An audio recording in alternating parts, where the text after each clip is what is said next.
Hello everyone, আসসালামু আলাইকুম। কেমন আছেন সবাই? সবাই আশা করি ভালো আছেন। আলহামদুলিল্লাহ আমরাও ভালো আছি। এটা হচ্ছে সকালবেলা ঘুম থেকে উঠেই চা খাবো, সেই জন্য চা বানিয়ে এনেছি। চা না খেলে আসলে দিনের শুরুটা ভালো যায় না, মাথা ব্যথা, ঝিমঝিম করে, ঘুম ভাঙে না। সেজন্য চাটা আগে খেয়ে নিই, তারপর এনার্জি নিয়ে সারাদিনের কাজকর্ম শুরু করি। তো চলুন চা খেয়ে নিই আর আপনাদের সাথে আজকে ভিডিওটি শেয়ার করি। সকালে চা দিয়ে শুরু করলাম। আশা করি পুরো ভিডিওটা না টেনে আপনারা সম্পূর্ণ দেখবেন। আর আমার ভিডিওটি কেমন লেগেছে অবশ্যই সুন্দর কমেন্ট করে যাবেন।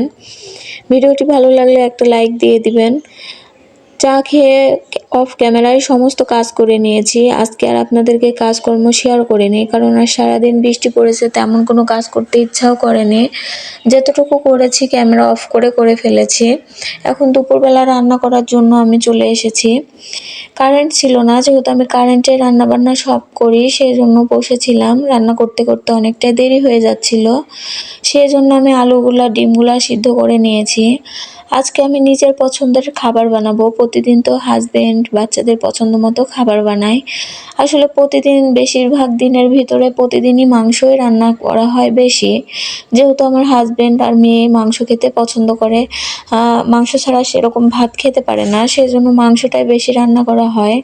আর যে আগে বললাম কারেন্ট ছিল না, শর্টকাট যেটা করতে পারবো সেটাই করে ফেলছি। ভাত রান্না করার সময় ভাতের উপরে আলু সিদ্ধ আর ডিম সিদ্ধ বসিয়ে দিয়েছি, তাহলে একসাথে তাড়াতাড়ি হয়ে যাবে। সেজন্য ডিম আর আলুটা সিদ্ধ করে নিয়েছি। আজকে আমি উত্তর অঞ্চলের একটা বিখ্যাত খাবার রান্না করব, আলু দিয়ে ডিমের ঘাঁটি। এটা শুধু আলু দিয়ে না, গরুর মাংস, মাছের মাথা কিংবা মাছ দিয়েও করলে অনেক বেশি ভালো লাগে। যখন যেটা যার কাছে ভালো লাগে, এটা আমি গরুর মাংস দিয়েও করে থাকি, অনেক বেশি ভালো লাগে। তাড়াহুড়া করছি বলে আজকে ডিম দিয়ে করছি। তো এখানে আমি কিছু মশলা একসাথে করে গুলে নেব, তাহলে তরকারির স্বাদটা আরও বেশি বেড়ে যায়।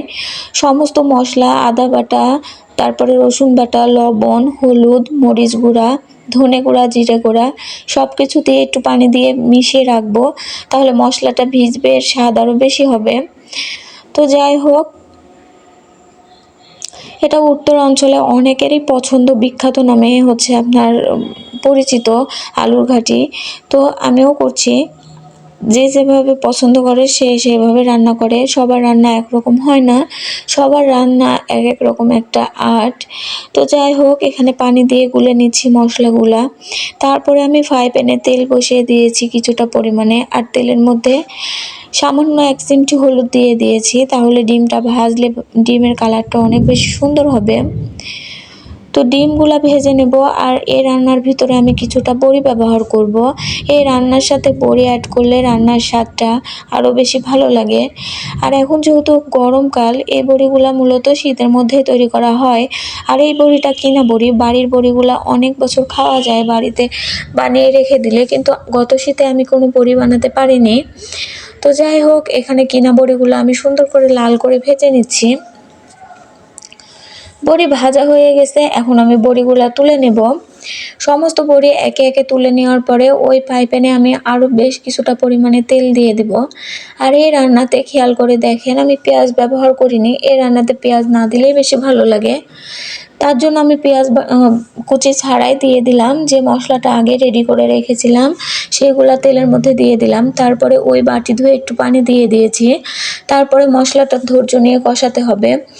মশলা থেকে তেল ছেড়ে দিয়েছে, ততক্ষণ আমি কষিয়ে নিয়েছি। এখন যে বড়িগুলা, আমি একটু বড়িগুলা আগেই কষিয়ে নেব, যেহেতু ডিম আর আলু আগেই সিদ্ধ করে নিয়েছি, ওইগুলা রান্না হতে সময় লাগবে না, কিন্তু বড়িটা সিদ্ধ হতে একটু সময় লাগতে পারে। সেই জন্য আমি আগে মশলার ভিতর বড়িটা 10 মিনিট কষিয়ে নেব। অল্প একটু পানি দিয়ে বড়িটা কষিয়ে নিয়েছি। তো বড়িটা আমার কষানো হয়ে গেছে, 50% সিদ্ধ হয়ে গেছে।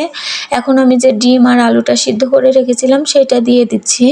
আর যেহেতু আমি ক্যামেরাটা কাছ থেকে করছি, মাঝে মাঝে রান্নার ধোঁয়াটা ক্যামেরার উপর লেগে যাচ্ছে, তার জন্য আবসা হয়ে গেছে। এখন যে আমি আলু আর ডিমটা সেটা দিয়ে দিলাম। আর এই রান্নার একটা টিপস বলি, সেটা হচ্ছে এই রান্নার সময় একটু আলুটাকে বেশিক্ষণ কষিয়ে নিতে হবে। এই যে পানি পানিটা দিলাম, এই পানিটা দিয়ে আমি খুব সুন্দরভাবে আলুটাকে কষিয়ে নেব। যেহেতু এটা সিদ্ধ করা আলু, কষানো হয়নি, সেজন্য এই পর্যায়ে একটু ভালো করে কষিয়ে নিলে এর স্বাদ আরও বেশি হয়। তারপরে আমি আলুগুলো পানি দিয়ে ঢাকা দিয়ে রেখেছিলাম। এখন আমি অনেকটাই কষিয়ে নিয়েছি, প্রায় 5 মিনিটের বেশি কষিয়ে নিয়েছি। এখন যে আলুটা দেখছেন, এটা আমি আরেকটু নাড়াচাড়া করে কষিয়ে নিয়েছি। যতক্ষণ বোঝার উপায় হচ্ছে এমনি এমনি প্যান থেকে উঠে আসবে। তারপরে আমি ঝোলের পানি দিয়ে দিলাম। আপনারা যে যেরকম ঝোল খেতে পছন্দ করেন সে অনুযায়ী ঝোল দিতে পারেন। তো তারপরে আমি রান্নাটা বসিয়ে দিয়েছি, আর এদিকে আমি রান্নাঘরটাও ক্লিন করে নিচ্ছি। যেহেতু বাচ্চা নিয়ে সমস্ত কাজ করতে হয় একা হাতে, সেই জন্য চেষ্টা করি কোনো সময় রান্না করতে যে যেন বসে না থাকি। রান্না করার পাশাপাশি সমস্ত থালা বাসন মেজে নিয়েছি। এখন সমস্ত রান্নাঘরটা আমি পরিষ্কার করে ক্লিন করে রাখছি। রান্নার পরে রান্নার জায়গা অগোছালো থাকলে আমার মনের ভিতরে একেবারে শান্তি হয় না, মনে হয় কখন পরিষ্কার করব। তো যাই হোক, আমি একবারে সুন্দর করে সব কিছু পরিষ্কার। তো এই তো আমার সমস্ত রান্নাঘরটা পরিষ্কার করে নিয়েছি। আর পরিষ্কার করে নেওয়ার পরে অনেক বেশি সুন্দর লাগছে, মনের ভিতরে একটা শান্তি কাজ করছে। এইদিকে তরকারিটা এখনও চুলার উপর রেখে দিয়েছি, আর কিছুক্ষণ ফুটলে নামিয়ে নেব। ওদিকে রাইস কুকারে ভাতটাও আমার রান্না হয়ে গেছে। তো এই কাজগুলো করলাম। আর আজকে সম্পূর্ণ ভিডিওটা আপনাদের কাজকর্ম শেয়ার করিনি, কারণ ওই যে আগেই বলেছিলাম যে ওয়েদারটা মেঘলা মেঘলা। এখনও দেখেন কেমন অন্ধকার হয়েছে। থালাবাসি মাজিয়ে এখানে পরিষ্কার করে রেখে দিয়েছি। তরকারি নামানোর আগে ভাজা জিরার গুঁড়া ছড়িয়ে দিলাম, এতে তরকারির স্বাদ আরও বেশি ভালো লাগে।